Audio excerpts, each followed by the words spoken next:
Assalamualaikum warahmatullahi wabarakatuh. Perkenalkan, nama saya Khalifah Arsyidah Hidayusah Putri dengan NIM 2019-1050-1027 dari Prodi Perencanaan Wilayah dan Kota, Fakultas Teknik Universitas Jember. Di video kali ini, saya akan membahas tentang proses digitasi. Langsung saja kita menuju ke pembahasannya. Digitasi secara umum didefinisikan sebagai proses konversi data analog ke dalam format digital. Objek-objek tertentu seperti jalan, lapangan, dan bangunan-bangunan lain yang sebelumnya memiliki format data berupa data raster, maka akan dirubah menjadi objek dengan format data vektor. Metode digitasi dibagi menjadi dua, yaitu digitizer dan digitasi on-screen. Metode digitizer ini masih memerlukan meja digitasi untuk melakukan proses digitasinya. Namun metode ini sudah tidak diberlakukan lagi karena sudah tidak relevan dengan kehidupan saat ini. Yang kedua yaitu metode digitasi on-screen. Metode digitasi on-screen paling sering digunakan dan lebih mudah, tidak memerlukan peralatan tambahan lain, dan jika terjadi kesalahan dalam proses digitasinya akan lebih mudah dikoreksi. Ini adalah tipe-tipe digitasi. Yang pertama berupa tipe titik, lalu ada tipe garis, dan tipe poligon. Tipe titik berfungsi untuk membuat peta bertipe titik, misalnya bangunan-bangunan seperti rumah, kantor, atau rumah sakit. Kemudian tipe garis yang berfungsi untuk membuat peta bertipe garis, misalnya jaringan jalan, batas administrasi, sungai, dan lain-lain. Yang terakhir yaitu tipe poligon, yang berfungsi untuk menggambarkan peta yang memiliki tema area, misalnya peta tanah. Selanjutnya kita akan menuju ke tutorial digitasi. Pada ArcMap, kita pilih blank map.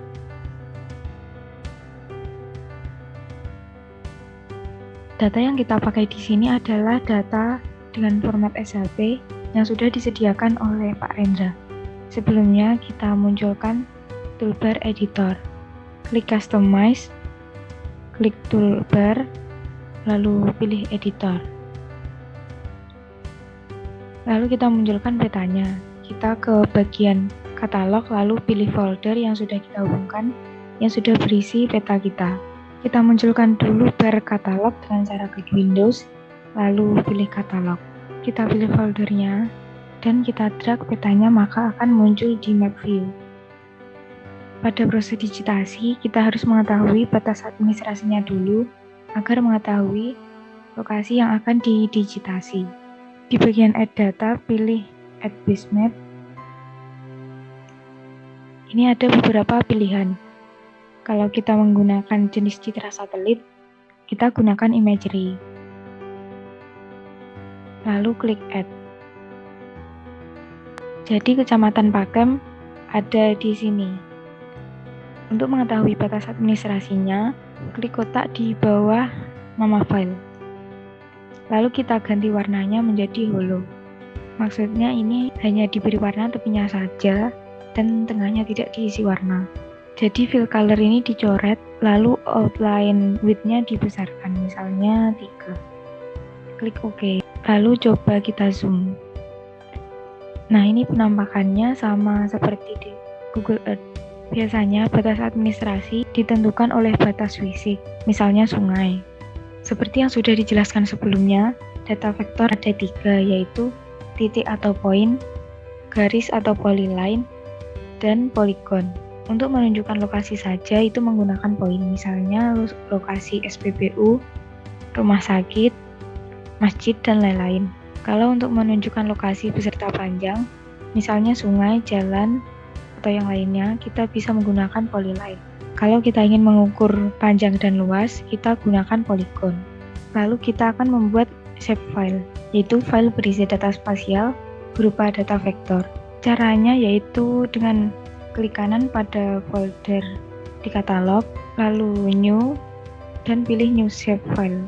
Karena shapefile ini adalah file standar untuk membuat database spasial berupa vektor, lalu akan muncul pop-up baru. Kita harus mengisi format-format ini terlebih dahulu. Bagian nama misal kita isi dengan jalan. Di feature type-nya kita isi dengan polyline karena jalan itu berupa garis. Pada description-nya kita harus mencari koordinat sistemnya. Klik edit. Untuk Bondowoso, koordinat sistemnya adalah di 49S. Lalu kita pilih projected coordinate system. Lalu kita scroll ke bawah. Kita pilih UTM. Kita scroll lagi, pilih WGS 1984. Karena ini adalah satuan standar yang digunakan hampir di seluruh dunia. Lalu kita pilih Southern Hemisphere karena Bondowoso berada di selatan garis khatulistiwa. Lalu ini ada pembagian grid pada peta. Kita pilih WGS 1984, UTM Zone 49S. Lalu klik OK. Lalu akan muncul di bagian description. Klik OK lagi. Maka akan muncul secara otomatis di bagian table of content. Di bar editor, klik editor. Lalu klik Start Editing, dan biasanya akan muncul kotak Grid Feature. Jika kotak Grid Feature tidak muncul, klik di bagian kanan editor, ada Grid Feature. Lalu klik tulisan jalan di bagian Grid Feature. Di bagian bawah akan muncul seperti ini. Klik Line, lalu kita zoom petanya untuk mendigitasi jalan.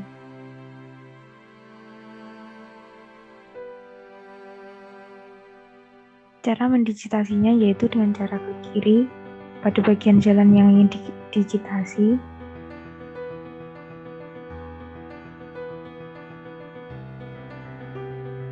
Jika sudah, kita klik kanan, lalu Finish Sketch. Maka akan muncul seperti ini. Jika warnanya biru berarti dia terseleksi. Kita klik Clear Selected Feature untuk meng-unselect. Jika jalan tadi tidak kelihatan, tinggal kita ganti saja warnanya dan ukuran garisnya. Klik ikon garis di bawah jalan, pilih warna pada bagian color, dan naikkan width-nya. Klik OK. Nah, karena ini adalah sistem informasi geografis, maka saat kita membuat garis, maka dia akan punya identitas. Klik kanan pada bagian jalan di table of content, open attribute table. Nah, di sini adalah identitas dari jalan tadi. Jika kita menambahkan garis, maka akan menambahkan identitas baru.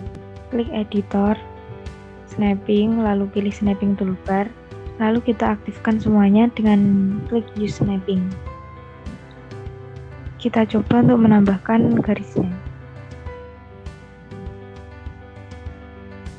Klik kanan, Finish Sketch, Clear Unselect Feature. Nah, coba kita cek lagi identitasnya di Open Attribute Table. Maka identitas garis akan bertambah sesuai dengan jumlah garis. Kalau sudah selesai, kita klik editor, save edit, lalu stop editing untuk menghentikan editing dan menyimpan datanya. Jika kita ingin menggunakan data vektor yang lain, misalnya titik atau poligon, cara kerjanya sama dengan yang tadi. Klik katalog, klik kanan pada folder di katalog, klik new, lalu new shapefile. Misalnya di sini kita isi dengan masjid.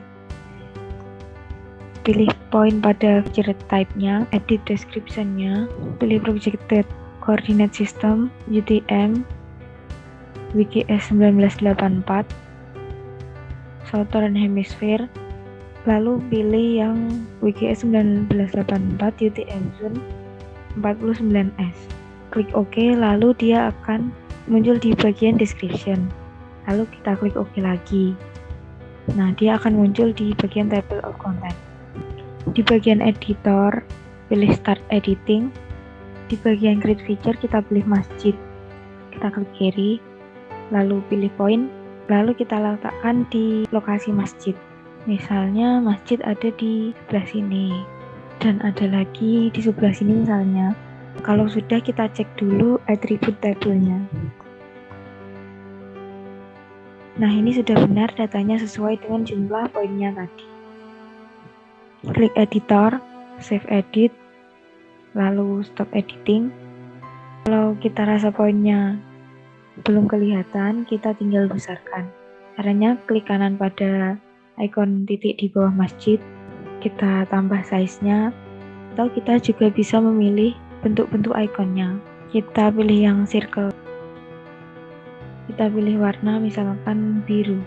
Kita klik OK. Nah, masjidnya ada di sebelah sini. Sekarang adalah cara mendigitasi persil bangunan, yaitu menggunakan data poligon. Klik kanan pada folder di katalog, klik new shapefile. Namanya kita ganti dengan bangunan misalnya. Feature type-nya polygon, lalu edit description-nya, pilih projected coordinate system, UTM, WGS 1984, Southern Hemisphere. Kita pilih yang WGS 1984 UTM Zone 49S. Misalnya kita sering menggunakan satu spatial reference yang sama, kita bisa memasukkannya ke dalam favorit. Klik kanan pada 49S, lalu add to favorite. Nah, maka dia akan muncul di bagian paling atas. Lalu klik OK, OK lagi. Nah, dia akan muncul di bagian table of content di sebelah kiri. Klik editor, start editing. Di bagian grid feature pilih bangunan. Di bagian bawah ini kita coba polygon. Misalnya kita coba di sini.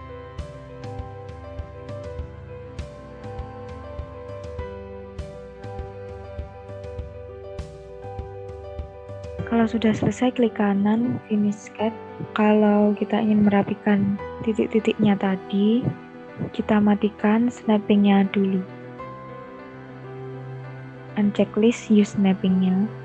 Lalu kita pilih di bagian bangunannya yang ingin kita edit titik-titiknya. Lalu di bar editor ini ada edit vertex. Dengan ini kita bisa merapikan titik-titiknya tadi. Jika sudah, kita klik kanan finish sketch, lalu klik editor, save edit, dan stop editing.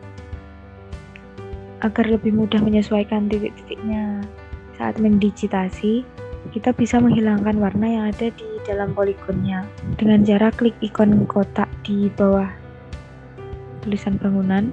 Di sini kita ganti dengan hollow. Kita perbesar garisnya misalnya 2, dan warnanya misalnya kita ganti dengan kuning.